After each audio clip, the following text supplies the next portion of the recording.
Round things off on a Saturday evening. On Sunday, it's Southampton against Wolves. You can ignore that safely. West Brom against Manchester United at 2 o'clock. Arsenal against Leeds, up against Ireland and France. And Everton against Fulham is a 7 o'clock kickoff. Monday, 2 games. West Ham versus Sheffield United and Chelsea versus Newcastle. So that is this week's fixtures. We've been asking you on Twitter if you think Manchester City are going to win it all. Can Manchester City win the quadruple this season? Here's what people think. No, which is obviously the easy answer, 43.9%. Lads, relax, 31%. And only 1 in 4 of you out there think that Manchester City will win the quadruple with no fans in the stadium. What was your thinking in setting up that poll, Enda?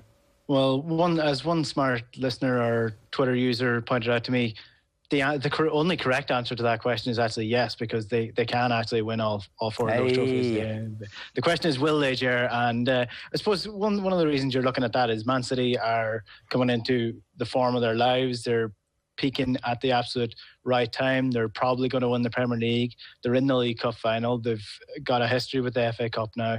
And with the Champions League behind closed doors, you just wondered, is the pressure off these Man City players a little bit now? And players like Sterling, who had never scored or never played well at Anfield, scored at Anfield last week. And you're just thinking, maybe this is the year that Man City finally break that upper echelon of clubs and win themselves a European Cup. I think without the Premiership, without the League Cup, without the FA Cup, if Man City win the Champions League this year, then that is the biggest victory for Pep going to Man City. That will be, all the money they spent will be worth it, because they will be officially part of the big 6 clubs across Europe. And it only cost them a couple of billion to get there. What a great story of a plucky underdog, eh? Listen, it'll be worth it. It'll be worth it, because nobody really, well, people do point out the fact that Man United spent a lot in the late 90s, early 2000s, but nobody really points that out. They only really look at the great side that was the class of 99. They look at the great side that was 08. And it's the same with the dynasties across Europe. AC Milan, Europe is where you make your club into more than just a domestic club. And if Man City can win the European Cup this year, then it will be worth it, because they will join Man City, they will join Man United, Chelsea, Real Madrid, Barcelona, AC Milan, Bayern Munich. They will officially earn their place in the Super League. Yeah, and look, that was the whole point from the get-go. That was the whole point of creating the architecture to lure Pep. They've lured Pep. He's been there a long time, and this is supposed to be their moment. We did the odds on this a couple of weeks ago. Didn't I work this out? This is the one that I managed to work out in my head. Wasn't that right? You did, yeah. Unbelievable maths on the spot, sure. Do you want to hazard a guess what price it is now? It's shortened to 12 to 1. You must be checking the site or something. I'm not. Yeah, brilliant. No, you're bang on, yeah.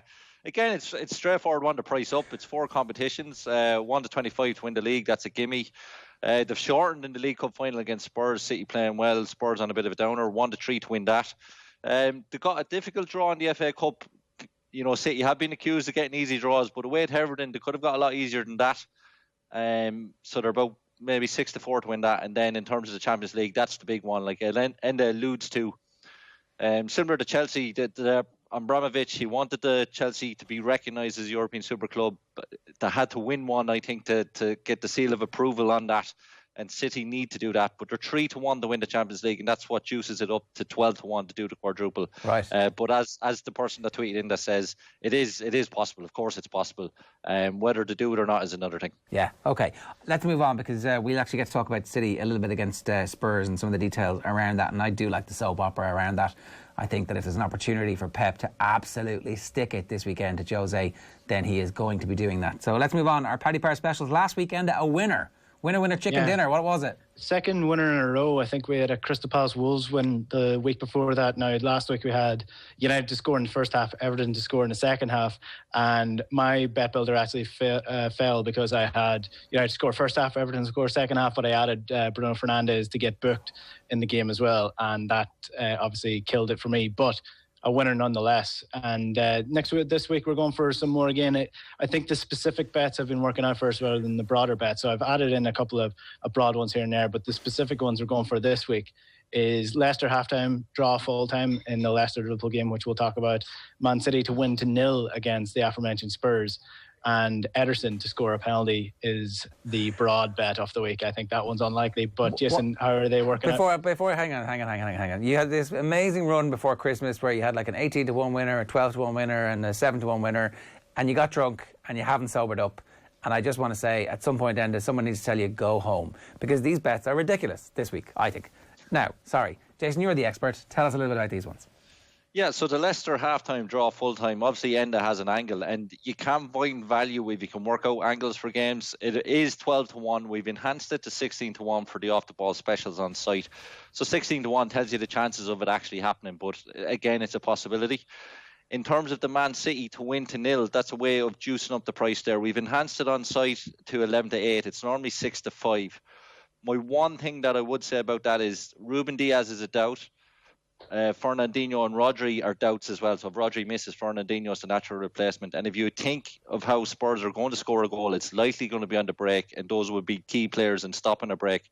Man City haven't conceded a goal in open play in 10 games in the Premier League. So it does have a good chance of clicking. It's a short price. You would expect it. It's a really good chance of clicking. And in terms of the Ederson one, it's a really interesting angle based on what Pep has come out with, the fact that City have missed 9 penalties since the start of last season. Just in terms of penalties, there's a couple of interesting stats. If we compare the top 5 European leagues from the last 2 seasons to this season, every 100 goals, 9 of them is normally a penalty, is what we've seen the last 2 seasons. Is actually 11 of every 100 goals is a penalty now. So we've seen an increased rate in penalties, partly down to the way VAR has been implemented. And we've seen an increase in success rate in penalties being scored. So normally you'd see 7 out of 9 penalties being scored, 78%. If you look at Aguero's record, he's taken 60 penalties in his career. He scored 47 of them. It's bang on. But the success rate has gone up to 81% across Europe this season. That's a sample of just over 400 penalties. And that's possibly down to not having fans in the stadium. So you're more likely to see penalties, more likely for them to be scored. But what is the chances of Ederson taking one if City get them? That's the question. We've enhanced it, put it on site at 25-1. And to simplify it for yourself, if you think Ederson has a 20% or more chance of taking the City penalty if they're given one, that's a bet at 25-1. If you think the chance is less than 20%, then there's not value in that bet. Okay, and that makes sense, and I can see the logic there. But it also means that City are like completely deviating from the norm here. There is a crisis of confidence in their penalty taking. It's just variance. Liverpool have scored their last 19 penalties. No, I'm not buying that. You can't just live in the maths. There's something crazy going on, and you can't explain it away with your fancy maths. There's something weird. So there's somebody killed a chicken or slept in an Indian burial ground or something. They've done something wrong at Manchester City that they're missing all these penalties. We do agree that there is a psychological factor to it, and even if you're playing your local club soccer down in Carlow, if you have lads that missed a few penalties, the pressure increases with each one to make sure you score the next. But in the long run, City will score, like everyone else, about 7 out of 9 penalties. Well, then, and for me, can I just so over the course of the season, that means that they're far more likely to score these penalties because they've got to make it back. They've got to somehow get back to the mean, right? No, because they're all independent events. You can't tell me that. That doesn't make any sense. How did that? You toss a coin. All right, George. Very simple. No, don't give me the toss coin. Very simple. No, very simple. You toss a coin 10 times and you get 10 heads. You toss a coin next week. What's the chances of it being heads? 50-50. So there you go. It's the exact same logic. But then what's the point of knowing what the mean is over the course of the season? So that you can price it adequately, but there can be quirks, and maybe City are more likely to miss penalties than others, and therefore you can back City to miss a penalty. You can have a look at the price, and if you think it's worth a value bet, have a bet. So over the course of the rest of the season, they're not going to outperform. They're not going to make up the bits that they're already behind. In terms of scoring penalties? Yeah. To get back to the average, they need to outperform the average for a significant period of time. If that's so they're more likely to score penalties for the rest of the season now. Just does that not make sense? It doesn't, because we underestimate the run of variance. It's not 100 penalties. It's not even 1,000 penalties. For Man City to correct that, they'd have to take 10,000 penalties for it to revert to the mean. Okay. Yeah. Which they won't get 10,000 penalties between now and the end of the season. They're going to get 7, and they're going to score all 7. That's what I think. And I don't know if Ederson's going to take one, though, Enda. That's a bit wild. Is there not like 8 other candidates ahead of him to take one? Give or take, yeah. I would imagine there is, but I don't know. There's something about Ederson. You know, you could stick him in midfield and he'd probably do a job for you. So he's probably the cleanest striker of the ball after De Bruyne in that side. He has taken penalties in penalty shootouts before. That's why this is actually something that has become a talking point this week. Yeah, so he's just calm and he strikes the ball very well. So I think that's kind of where people are calling for him to step up instead of Gundogan or Jesus or whoever else is taking the penalties from Man City and missing. Okay, all right. Well, hopefully we've cleared up some of the maths for you around that. I wouldn't use your money to back Edison to score a penalty this week, but I definitely think that there's logic in the other two that I might do my best using some goal stats to debunk in a minute or two. So if you want to get involved, 0879 180 180 is the WhatsApp number. You can follow us at Off the Ball. You can get on Instagram and vote on our polls. We put them up every Thursday to see who you think is going to win the games. We're going to start with one of the best games of the weekend. Is Leicester against Liverpool. And myself and I are going to both talk through this. Leicester's XG process is good at home.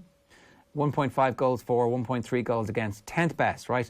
But Liverpool's away form, only Man City are better than them, which is why I think that your bet to have Leicester ahead and the game to finish a draw doesn't work for me. And we asked for the polls what the crack was with that, and I'll bring you the result of that in a minute.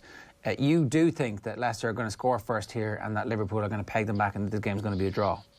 Yeah, I suppose the logic, or explaining the logic behind it, is that if you look at the second half percentage and the amount of chances and XG that is being created by both sides, it's exactly level at 0.72. So they're not scoring that many. They're creating almost a goal each. So it's level enough in the second half when you put it to the two of the sides. But in the first half, Leicester are just edging it. I think Liverpool are around about 43% of their goals coming in the first half. Leicester are at 64%. So a fair bit ahead of them there in terms of their goals scored in the first half. So that's the logic of that. Leicester to lead in the first half and then maybe Liverpool to level it. But I suppose speaking about this game and the mentality around it, I remember last year, earlier on in the season, Liverpool absolutely ravaged with injuries, and Leicester had to go to Liverpool and win, and Liverpool beat them 3-0. And that's the game that the week after I got a lot of stick talking about Brendan Rodgers being a choker or a bottler, and you were backing him up. So this is another reflection of that. Can Leicester, who are going to a Liverpool side, Fabinho now confirmed out injured, Liverpool bad form, injury ravage, can Leicester step up to the plate and beat Liverpool? The pressure is off.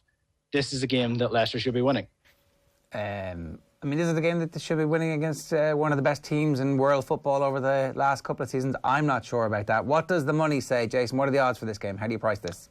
Yeah, we've Leicester 23-10, the draw 5-2, and Liverpool 11-10. Liverpool in bad form, only 2 wins in their last 9, but they are still champions in name. The one betting angle I give for this is Matip is out for the season now. It's likely Henderson plays in the centre-back role. And the problem with the centre-back role we've seen with Henderson there is the run beyond him. As a midfielder playing in that position, it's the run in behind that you're just that half a second too slow to pick up on. So Vardy to get in behind. To score any time is 6-4. And Liverpool have actually conceded the joint most penalties this season, 8 penalties tied with Brighton and Wolves. So Vardy doesn't score an open play, there's a fair chance of a penalty as well. So Vardy anytime at 6-4 is a good bet. Okay, look, this is one of the games of the weekend, so we can spend a little bit longer on it. They're a very big price, Leicester, aren't they?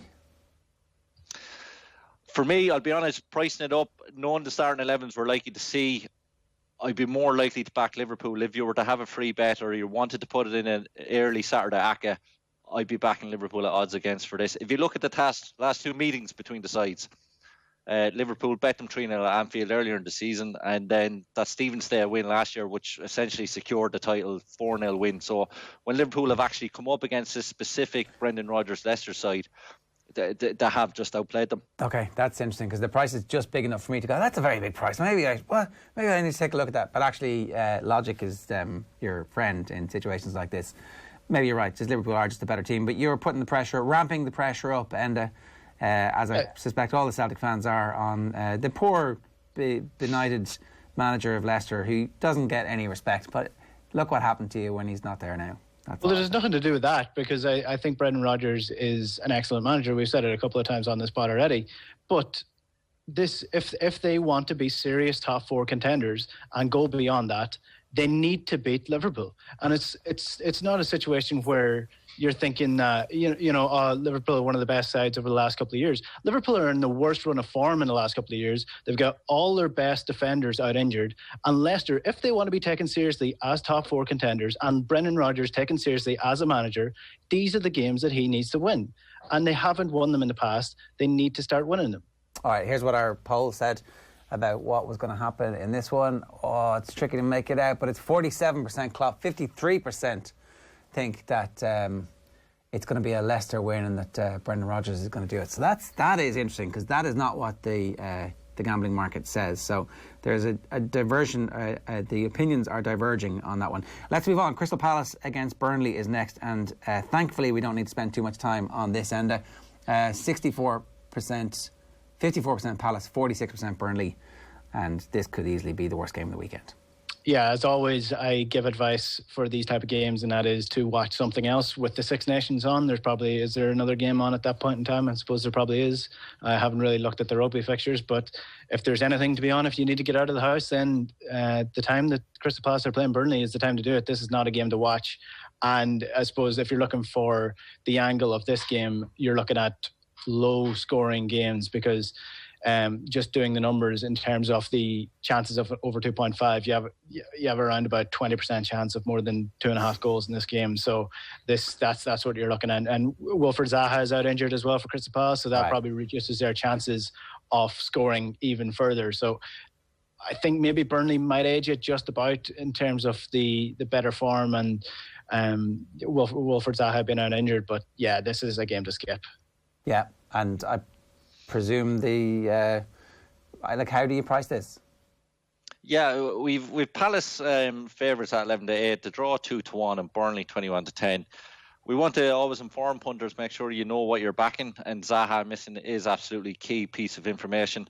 But even with him missing and the price having drift, I still wouldn't get with Palace at that price. But having said that, you don't always have to have a bet. But what we always do is a very generous ACCA treble every Saturday.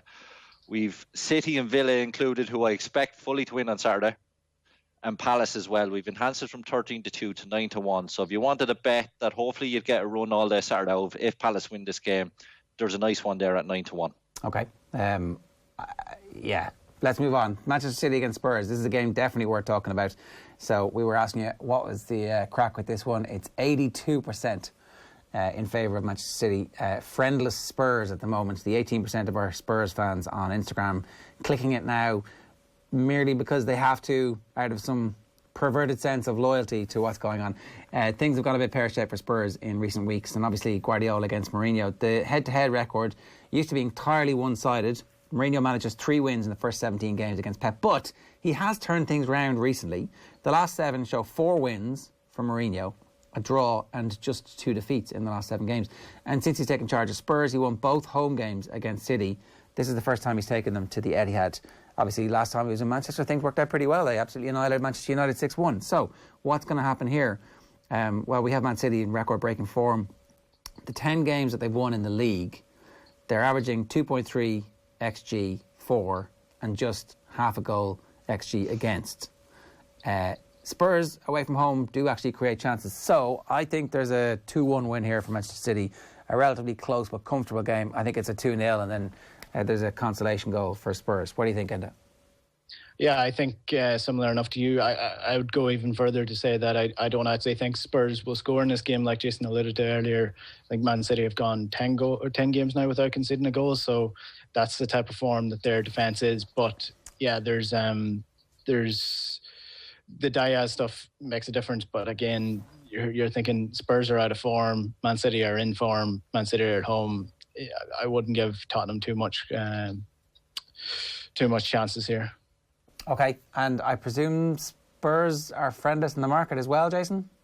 Yeah, absolutely. We've City 2-7, the draw 9-2, and Tottenham 8-1. And this is a game where we fully expect to see a bit of regression to the mean. If you look at the last 3 meetings between the sides, Man City have won the XG 7.2 to 1.3, but in each of those games, Spurs have actually come out the better in terms of results, picking up 7 points out of possible 9.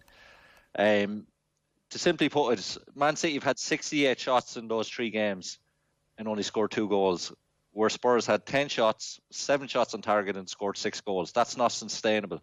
City should have been beating Spurs by 2 clear goals in each of those games, and they've actually lost them on average by more than a goal. So that has to correct itself this weekend. We fully expect it to do so. Or else Jose Mourinho has broken the XG model. That's possibly it. And like I said, Man City 68 shots, but you have to give credit to Spurs. A lot of those shots were probably being blocked down in a very congested, well-organised defence. So you have to always apply that. One single bit of information, whether it's XG or whatever, doesn't tell the full story. But when Man City are in this kind of form, 13 of their 15 games, they've won half-time, full-time. And I like to always back that when they're in this form. It's 5-6. But I'm going to go slightly away from that. If you look at their 8 games they've won in the league since the turn of the year, they've won them by over 2.5 goals on average. So at a slightly better price, at 10-11, I'm going Man City -1 to win this game. Okay, so Man City -1 means you're a winner if they win by 2 clear goals. 2 or more, yeah. Yeah. So a 2-0 win, a 3-1 win, your quid's in for that one. I think it's hard to see. This is the trap that we all fall into, though, that past performance is no guarantee of future performance. That at some point this run will stop for City. And is it more or less likely to stop against somebody like Jose Mourinho, who's been plotting for this game against Pep since the start of the season because he hates Pep? We just know that there's something there. Ever since the finger got stuck in the eye on that sideline of the, Pep, obviously, that was one of his guys, a very important man in his life who, is no longer with us. It's like this is something that means something for Pep. So, I don't know. Well, I think Spurs were actually the last team to beat Man City this season. 2-0 at home in London, as far as I know. Yeah, and in terms of when you see runs like this, those 3 games I alluded to, City should have won the first one. It finished 2-2, but Jesus had a goal ruled out with VAR. Gundogan missed the penalty in the next game that would have put them 1-0 up. They end up losing 2-0. And even that game that Enda alludes to, City absolutely dominated. They had an equaliser to make it 1-1 that was harshly ruled out for a slight handball. So there's context in those games, but all things being equal, we know what performances to expect from both teams. And City should be winning this game. They really should if they perform as expected. Okay, Brighton against Aston Villa is next, Enda. Yeah, again, we'll fly through this because there's another couple of good games coming on. Brighton again, their run of form kind of came to an end against Burnley. Burnley seemed to be the side that ruined people's form because they did it against Aston Villa as well a couple of weeks ago. And this should actually be a decent enough game to watch. One thing to look out for here is the way the Brighton line up. Their formation doesn't really rely too much on an out-and-out centre defensive midfielder. They've kind of played more traditional number 8s and then an attacking midfielder with that, be that Pascal Gross getting forward or whatever. But that should leave a lot of space for Jack Grealish and for Ross Barkley to intertwine in that number 10 position and get in behind and put Ollie Watkins through in goal as well. So I think that Brighton, the way that they set up, might just be perfectly set up for Aston Villa to have a nice game here. In fairness, Aston Villa have been really good this season and really good to watch, which is more important for a team playing in the position that Aston Villa are. So yeah, I think that Aston Villa should win this game. Same points in early February that they managed across the course of the whole season last year. Villa fans beginning to believe that their team will be reliable in matches like this. I'm still not quite ready. Still always have the fear of these games. Our fans on Instagram think this is a landslide Villa victory, but I suspect the pricing isn't like that. Brighton have a lot of supporters. Brighton are 7-4. The draw 23-10, and Villa 6-4. So Villa are actually going to go off favourites. Brighton, terrible home record, only 1 win in 10 this season. There's the obvious stat that their last 3 home wins have come in 3 different calendar years. Really impressed with Aston Villa this season, and for me, I'm really happy to back them at that 6-4. I know Brighton won the game at Villa Park, a bit of controversial end to it. I still don't think it was a penalty. I thought he got enough on the ball, but in terms of the overall game, I thought Villa deserved to win it. And for me, this would be one of my stronger bets for the weekend, Aston Villa to win at 6-4. All right, Southampton against Wolves. This is the first of the Sunday fixtures. Southampton 5 defeats in a row in the league. Does the cup matter to them? Does it help them get some confidence going? I'm not sure. And our Instagram poll says 61% believe that Southampton are going to win this. At home this season, their defensive numbers are quite strong. They only allow 1.1 XG against per game. Wolves, though, not scoring very much. 3 blanks in their last 4 league games. They average just a goal, 1.1 goal XG per game. No goal scorer in this 0-0 draw. I think this is one of those games that if you're masochistic and you like betting on football for less than whatever, go for the 0-0, go for no goal scorer in this. Yeah, I fully agree with what you're saying, Ger. Southampton 29-20, the draw 21-10, and Wolves 2-1. In terms of if you're going for the 0-0, we always tell punters back the no goal score, because if there's an OG scored and you're on the 0-0, you lose. But if there's an OG scored and you're on the no goal score, you'll actually win your bet. But in terms of this, both teams in terrible form. If you look at the last 5 games, last 5 rounds of fixtures, Wolves will be 17th in the table and Southampton will be bottom. The only thing I say is fair play to Southampton. They've actually gone for the cup. They went strong against Arsenal in the cup and won the cup tie, got bet a couple of days later in the league. They went strong the other night, whereas Wolves did not, and this might have a factor in this game. But Southampton deserve to be in the quarter-final of the cup. But like I say, you don't always have to have a bet, and at those prices, I don't actually have a strong pick for this game. Just you bring it up there, and we had talked about it, but I looked at the Burnley team sheet the other night, and I was disgusted because at 16-1 a couple of weeks ago, they were a great bet, and it was all set up for them. It would have been really easy. Yeah, we were on them 80-1 each way heading into the 4th round, but I think Deutsch was just caught between 2 stools. I think they're 8 points clear of the relegation zone, but they had a lot of injury concerns last weekend that carried over to midweek, and obviously that's a big game against Palace. If they can beat Palace this weekend, it virtually ensures Premier League safety. So just disappointed with a few injury concerns that meant Deutsch couldn't go full strength midweek to give the cup the proper crack that I'm sure he'd love to. All right, so that is Southampton against Wolves. West Brom against Manchester United, Enda? Yeah, so I think if you're looking at this side and this game, when Big Sam took over West Brom, he would have identified as Man United as one of the teams that they can beat in the top 6, because you're thinking, right, they struggle against sides with a low block. They struggle mentally at times to actually get up for games. So if West Brom can keep it tight, then they can definitely frustrate United. The problem with West Brom is no matter how well no matter how tight they keep it or how well they stick to the game plan, their defence is just not good enough. They're conceding the most amount of goals this season. They're conceding the most amount of chances this year as well. And their XG is 2.82 against. And just to explain what that actually means, that means they're allowing the opposition to create a lot of chances, but a lot of good chances. So you're expecting them to score or concede almost 3 goals in every single game across the season. So against a side like Man United, who are scoring for fun and have added firepower with Cavani, Fernandes is scoring more goals, Rashford is starting to pick up form, Greenwood is starting to play well now too. I think that this will be an easy enough win for United. I don't think they will be as frustrated as they might have been last season. Okay, a routine victory for Manchester United. Is that what the money is saying? It is, absolutely. West Brom 8-1, the draw 9-2, and Man United 2-7. The goals that West Brom have conceded this season, 54 goals in total. That's 2.3 goals per game. That's not even XG, that's actual goals they're conceding. And since Big Sam took over, that's actually on the 10 games he's been in charge, that's 2.8. Like, it's just really, really poor from West Brom. The only concerns I'd have, normally when you see United this short or a team this short, you'd like to have a look at the half-time, full-time markets. But that would have been a loser based on the game at Old Trafford. United only getting a penalty through Fernandes in the second half to win the game. You might think there's going to be a lot of goals, but there'll be game management in this as well. United a big game against Sociedad on Thursday, so Ollie might look to take a few players off if United do go 2 goals up.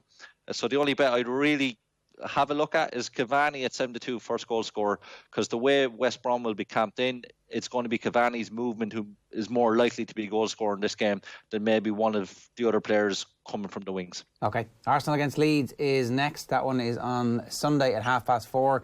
Arsenal friendless on Instagram, 37% of our users back in them. Leeds 63%.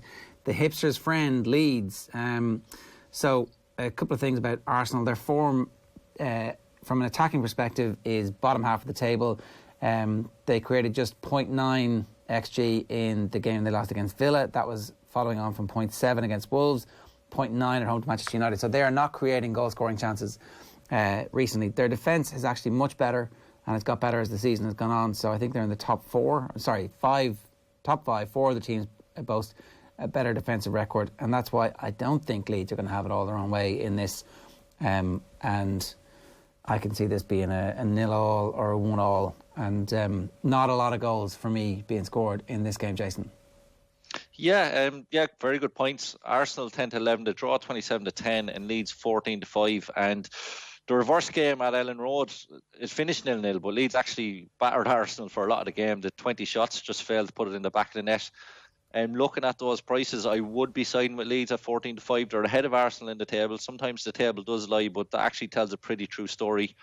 Like I say, plenty of shots from Leeds. What we could give you as a really interesting fun bet, we'll do a shots on target special on Sunday, Paddy Power. We have Saka, Patrick Bamford, and Calvert-Lewin that have one shot each on target. Now, obviously, Calvert-Lewin is in the next game against Everton, but that is normally 7-4. It's enhanced to 5-2. So if you're not a supporter of either of these teams, if you're watching the Sunday night football, that's a really interesting bet that could get you a bit of entertainment value over 2 games. But for me, at those prices, there is actually value in Leeds at the 14-5. All right. Okay, that is that game up. Enda, you're up next. Yeah, so it's Everton against Fulham, and probably one thing to keep an eye on here is the fact that Everton went to extra time against Tottenham during the week, and a lot of their first team players were playing in that game. So might be a little bit tired going up against the Fulham side who, they were improving their form, but they didn't really get the wins to match it. So they're still struggling at the bottom of the table.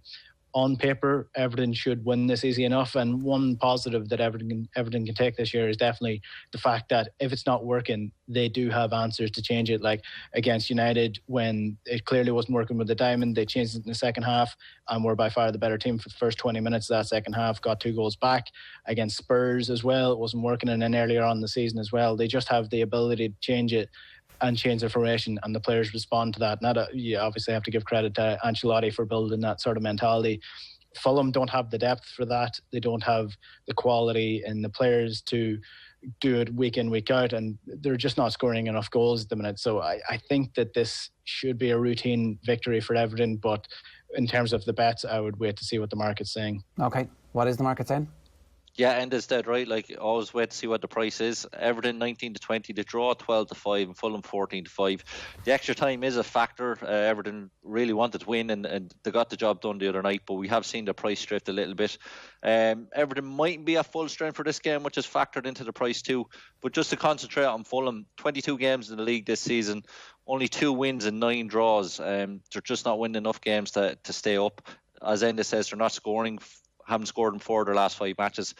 And if I was to price this up and if both teams were full strength, I'd have Everton about 4-6. So I'm just waiting to see the Everton team news, and if it looks good, I'll be on Everton at 19-20. Okay, and let's move on, because West Ham against Sheffield United is not a million miles away from that story. It is 84% think West Ham are going to win this game, just 16% think Sheffield United from our Instagram poll. West Ham have the second most points in the calendar year of 2021. Not that there's a special prize for that, as Leeds fans know, all the way back in the day. But I think this game is relatively straightforward in that Sheffield United showed a few flickers of hope, and then that hope has relatively quickly been extinguished. And I would expect West Ham to be a short enough price for this one, Jason? Yeah, West Ham 4-6 to draw, 13-5. Sheffield United 4-1. For me, that West Ham price is too short. A lot of concerns around centre defence. Agbana, Issa Diop, Balbuena could all be missing for this game. Sheffield United have won 3 out of their last 6. I know, okay, they didn't beat Chelsea, didn't get a result against Chelsea, but for me, at the prices, I'd shied with Sheffield United at 11-10. West Ham's home record, it was only 3 wins in their last 7. And the Premier League this season, 40% of games have finished in away wins. We've never seen a season where there's been more away wins than home wins. All this has to be factored in, and that West Ham price is too short at 4-6. So Sheffield United and the draw double chance at 11-10. All right, and the final game, Chelsea versus Newcastle. These are both Monday night games, by the way. Yeah, Monday night at 8 o'clock for the Chelsea-Newcastle game, and Chelsea are starting to pick up a little bit of form here under Tuchel, and you can see that immediate manager bounce. They've won every game except for the opening game against Wolves, which they drew 0-0. So they're starting to really pick up form. They're passing the ball nicely. They're starting to, you can almost see an effect immediately and see why Tuchel was so sought after by so many teams over so many years. So I do think they are building something nicely. It might have been a little bit too late for them to push for the actual title, but I think now that they're in Tuchel's hands, top four is there for the taking for them, especially with Liverpool's form, especially with the likes of Leicester, who, they fell out of the top four last season as well. So I think that's what Chelsea will be aiming for, and Newcastle are a perfect opportunity to get 3 points because they're just so up and down, and this is a game where I think that Chelsea will just have too much in their arsenal. Yeah, Newcastle have been good since we announced them dead a couple of weeks ago on this very show. So maybe they're going to make fools of us this weekend. What does the market say, Jason? Chelsea 1-5, the draw 5-1, and Newcastle 12-1. A 1-5 price you're probably thinking for your Akas, but it's a Monday night game. You mightn't be doing an Aka necessarily, so you're trying to find value. So if I gave you a choice, Ger, would you rather be on Chelsea to be winning half-time, full-time, or would you rather be on Chelsea to win the match and over 2.5 goals? Probably Chelsea half-time, full-time. Fair enough. They're both the same price. For me, I'd rather be on Chelsea in the over 2.5 goals. They're both 8-11. But again, that's the punter's choice. Just for me, I think Newcastle could be a little bit tricky in the first half. Chelsea, struggled to get the job done almost against Barnsley last night.